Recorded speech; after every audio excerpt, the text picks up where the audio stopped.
Hello dear children and parent, एक बार फिर से आप सभी का कला केंद्र की यूट्यूब चैनल के ऊपर स्वागत है। आज का टॉपिक है बच्चों को हम आर्ट क्यों सिखाएं। जी हाँ, आप सबने बरोबर सुना। टॉपिक है हम बच्चों को आर्ट क्यों सिखाएं। अब ये विषय समझने के लिए हमें बच्चों के शुरुआती समय में जाना पड़ेगा। जैसे बच्चे का जन्म होता है, धीरे धीरे वो आगे बढ़ता है, चलना सीखता है, बोलना सीखता है। ये सारी प्रोसेस नेचुरल प्रोसेस है, वो धीरे धीरे होती है। अब ये समय के दौरान पेरेंट्स भी ऐसा चाहते हैं कि हमारा बच्चा जल्दी जल्दी सीखना शुरू करे, इस वास्तविक दुनिया के अनुरूप उसे सब कुछ नॉलेज मिल सके। हाँ, एज अ पेरेंट हम सभी ये चाहते हैं और ज़रूरी भी है। लेकिन आप इसमें ये बात देखिए कि हम जो कुछ भी सिखाना चाहते हैं, जो कुछ भी बच्चों को इस दुनिया के वास्तविक रूप से अवगत कराना चाहते हैं, उसमें एक माध्यम जो आ जाता है वो आर्ट है। अब आप सोचेंगे वो कैसे? जी, मैं उस पर ही आ रहा हूँ। अब ये बात आप देखिए कि जब हम बच्चों को कुछ सिखाने की शुरुआत करते हैं उस दिनों के दौरान, उसके लिए हम आर्ट बुक्स यूज़ करते हैं, 3D ऑब्जेक्ट्स यूज़ करते हैं। जैसे अब ये एप्पल, अब ये एप्पल है, ये बताने के लिए हम या तो बुक का सहारा लेंगे, बुक के ड्राइंग का सहारा लेंगे, या तो वास्तविक जो एप्पल है वो बता दें। बस ये एक सिंपल सा एग्जाम्पल है, उसके ऊपर हम आगे बढ़ते हैं। अब यही चीज़ जब बच्चा play group, nursery, junior, senior, pre primary sections में आता है तो अलग अलग विषय के ऊपर उसे सीखना होता है। तो इसी आर्ट के माध्यम से, इसी 3D ऑब्जेक्ट से बच्चों को सिखाया जाता है। और ये आप सब जानते ही हैं, इसमें कुछ नया नहीं है। इस दौरान धीरे धीरे बच्चा ये सब देख के सीखता है, आगे बढ़ता है, आगे के हायर क्लास में आता है। अब यहाँ से थोड़ा थोड़ा पेरेंट्स का सोचना बदल जाता है। पेरेंट्स ऐसा मानने लगते हैं कि अभी तुम्हें आर्ट की क्या ज़रूरत है, अभी तुम्हारा पूरा फोकस स्टडी के ऊपर करो। हाँ, आप में से सभी का तो हम नहीं कहेंगे, लेकिन कुछ कुछ पेरेंट्स का ऐसा इस तरह का रवैया होने लगता है। एक समय ऐसा आता है, अरे तुम तो अब हायर क्लास में आ गए हो, अभी तुम्हें ड्राइंग वगैरह की कोई ज़रूरत नहीं है, अब सीधा अपना स्टडी है उसके ऊपर फोकस करो। कभी कभी बच्चे सोचते हैं कि मुझे स्टडी भी करना है, मुझे आर्ट भी करना है, या तो मेरी कोई और एक्टिविटी है वो मुझे करनी है। लेकिन वो कहीं उसे वो मिस करता है। स्टडी तो है ही, आपको बच्चों को स्टडी तो करनी ही है, उसका कोई ऑप्शन नहीं है। लेकिन सिर्फ बुक वॉर्म भी बन के नहीं रहना है, ये भी एक ज़रूरी है। ये आर्ट, अदर एक्टिविटीज़, ये सभी बच्चों को हिडन रूप से कुछ न कुछ आगे सिखाती है। अब हम उसके ऊपर भी आ रहे हैं, लेकिन यहाँ तक तो पेरेंट्स को, बच्चों को क्लियर हो रहा होगा कि जो बचपन में हम आर्ट सिखाने के लिए एज अ पेरेंट बढ़ रहे थे, जैसे बच्चा धीरे धीरे बढ़ रहा है, स्टैंडर्ड बढ़ रहा है, फिर हम आर्ट को इग्नोर कर रहे हैं। आप समझ रहे होंगे जो मैं कहने जा रहा हूँ, बिल्कुल सही।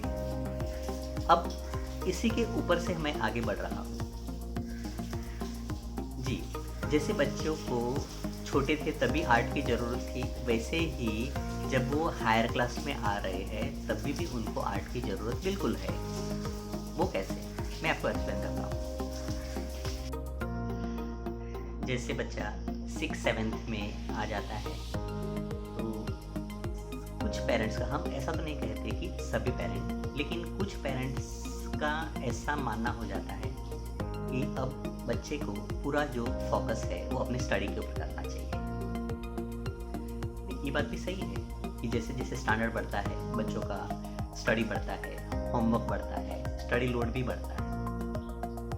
लेकिन इसका मतलब ये नहीं होता है कि हम बच्चों को जो अच्छा लग रहा है, जो उसकी एक एक्टिविटी है, जो उसकी एक हॉबी है, उसको बच्चों से ले लें। अब ये जो विषय है उसके ऊपर हम आते हैं कि बच्चों को अपनी हॉबी साथ में लेके ही चलना चाहिए। अब हम वापस जो शुरुआती सवाल था उसके ऊपर आते हैं कि बच्चों को आर्ट क्यों सिखाए। हाँ, अब यही जो सवाल है उसके ऊपर हम आ रहे हैं। जैसे बच्चा धीरे धीरे करके 6, 7, 8, 9 करके एसएससी में आ जाता है, एसएससी पास कर लेता है, उसके बाद में उसे अलग अलग फील्ड में जाना होता है। कहते हैं कि जो स्कूल वगैरह में सीखा होता है, जो हिडन नॉलेज लिया होता है आर्ट में, वो उनको यहाँ पे काम में आने वाला है। अब आप कहेंगे कि वो कैसे? 10th के बाद में बच्चों को अलग अलग फील्ड का चॉइस करना होता है। जैसे कुछ बच्चे हैं मेडिकल में जाते हैं, इंजीनियरिंग में जाते हैं, फैशन डिजाइनिंग में जाते हैं। आर्ट की अलग अलग काफ़ी फील्ड है, medical, science, architect, engineering, commercial designing and painting, interior designing जैसे काफ़ी आर्ट के रिलेटेड फील्ड है। वहाँ पे अपनी चॉइस के हिसाब से एडमिशन्स लेते हैं। अब आपने ये सब देखा होगा कि ये जितने भी सारे फील्ड हैं वो आर्ट के कनेक्टेड है। बिल्कुल सही।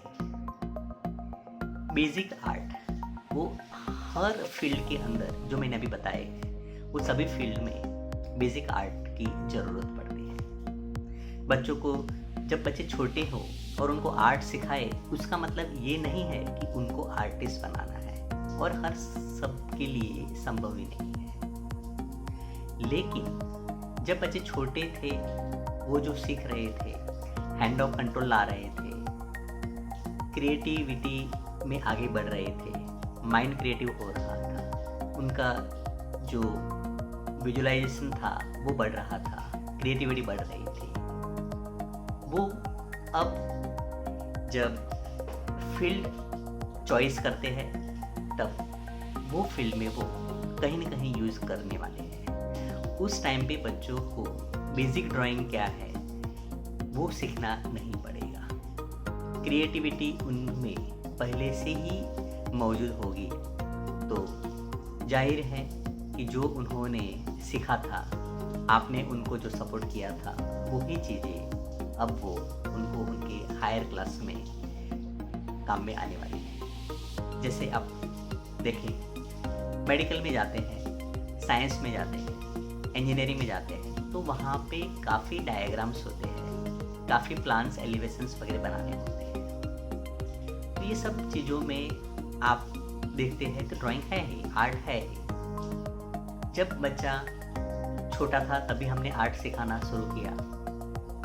बीच का एक टाइम आया जिसमें कुछ पेरेंट्स ने उसे शायद बुला दिया। अब जब हायर क्लास में आ गए तो वापस उनको आर्ट याद आ रही है, जबकि आर्ट उनको लेना ही है, सीखना ही है, तो उसको हम क्यों बुलाए? हम बिल्कुल ऐसा नहीं कहेंगे कि पूरा फोकस आर्ट के ऊपर ही करो। हाँ, लेकिन पूरा फोकस स्टडी पे करते हुए भी आर्ट को साथ में लेके ही चलो। ऐसे कहा जाता है कि ये 5 उंगलियां मिलके एक मुट्ठी बनती है, एक ताकत बनती है, एक पावर बनता है। तो वैसे ही आर्ट में भी है।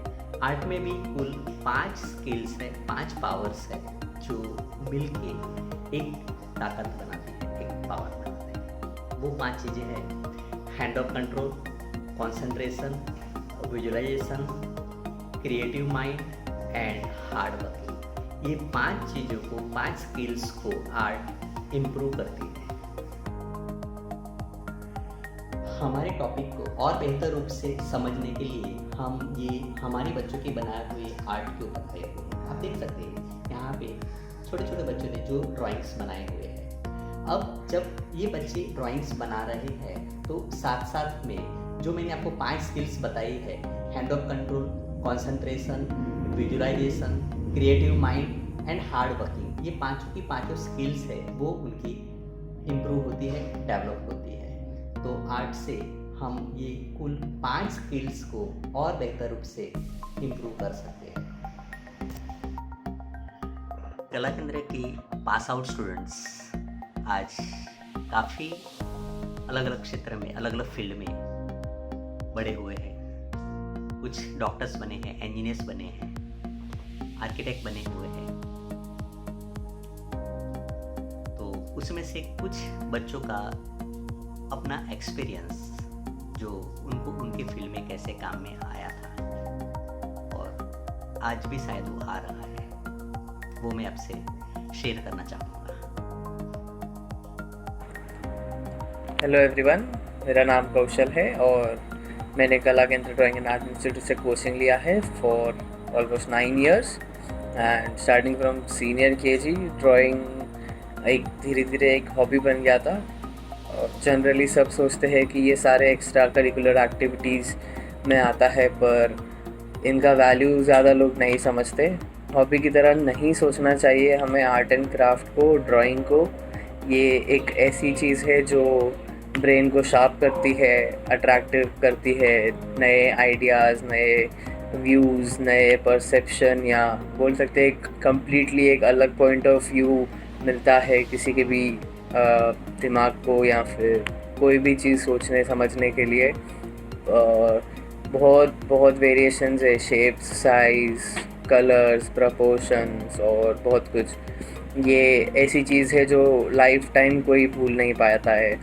और करियर वाइज अगर हम देखते हैं तो हर फील्ड में ड्राइंग, आर्ट, क्राफ्ट काम आता है, चाहे साइंस हो, चाहे कॉमर्स हो, इंजीनियरिंग, डॉक्टरी, आर्किटेक्चर, कुछ भी। और स्केचेस, डायग्राम्स ऑलमोस्ट हर फील्ड, हर सब्जेक्ट में आते ही है। और एलिमेंट्री इंटरमीडिएट एग्ज़ाम्स होता है, इनके सर्टिफिकेट्स होते हैं जो बहुत यूज़फुल होते हैं। हम रेज्यूमे बिल्ड करने के टाइम भी हम डाल सकते हैं, वैल्यू होता है इन सब चीज़ों का। Drawing art is one of the most loved, attractive, adorable things one can ever have and I am quite grateful कि मैंने ये सीखा है। I am quite thankful to Kala Kendra and Manish sir की, मतलब आज जो भी मुझे ड्राइंग आर्ट जो भी आता है सब उनके वजह से ही है। 9 साल उनके पास सीखना was quite a good luck for me and all credits to them. And मैंने कभी सोचा भी नहीं था कि मुझे लाइफ में इतना हेल्प करेगा ये, या मैं कभी ऐसे सोचूंगा या ऐसे मेरा ये थिंकिंग ऐसा डेवलप होगा। All credits to Manish sir and Kala Kendra. If anyone asks me what should we do except for schools or colleges, my best and my first suggestion is drawing. Go for drawing, art, craft, etc. Whatever you like, don't take it as a hobby. It is nothing less than a hobby, but it is something which you would like, which you would love once you start doing. And most importantly, it is not a compromise with your career, but it is to boost your mind and intelligence, and also a talent to develop. Thank you. Good evening everyone. I am Dr. Preeti Tareja Pavaskar, one of the past students of Kala Kendra Drawing Institute. I remember my first day when I met Manish sir at his class. He was starting a new batch, and I remember I was roll number 1 and my sister was roll number 2. My father was extremely impressed and extremely convinced by sir, by putting the weightage and showing him the importance why drawing is necessary. It's not just an extracurricular activity for kids, but it helps them in future. Some amount of drawing, a basic drawing is required in each and every subject, be it science, geometry, maths. It all drawing also helps improve your handwriting, which also fetches you more marks. So all these points together help you in academics a lot. I am very, very, very thankful to Manish sir for helping me reach where I am. I definitely believe that drawing made my skill perfect. Sir, from the very beginning, he will teach you, he focuses on your finger grip, how to make a good straight line, basic shapes, to beautiful arts, shadings. Everything is taught very attentively by Manish sir. It's a great institute. I am very thankful to sir to have taught me the basics of drawing, and this has helped me truly, thoroughly all through the life till now. Thank you so much sir, and thank you Kala Kendra. तो ये थे हमारे कुछ pass out बच्चों के अपने खुद की एक्सपीरियंस। उम्मीद करता हूँ कि आप सभी को ये वीडियो ज़रूर अच्छा लगा होगा। अभी भी अगर आपके मन में कुछ भी डाउट्स हो तो मुझे कमेंट बॉक्स में ज़रूर बताएं और मैं उसे जल्द से जल्द आपके जो डाउट है उसको क्लियर करने की कोशिश करूँगा। तो अब समय आ गया है कि मैं आपसे इजाज़त लूँ। तो मिलते हैं एक और नए विषय, नए वीडियो के साथ। तब तक आप सभी अपना ध्यान रखिए, सुरक्षित रहिए, स्वस्थ रहिए।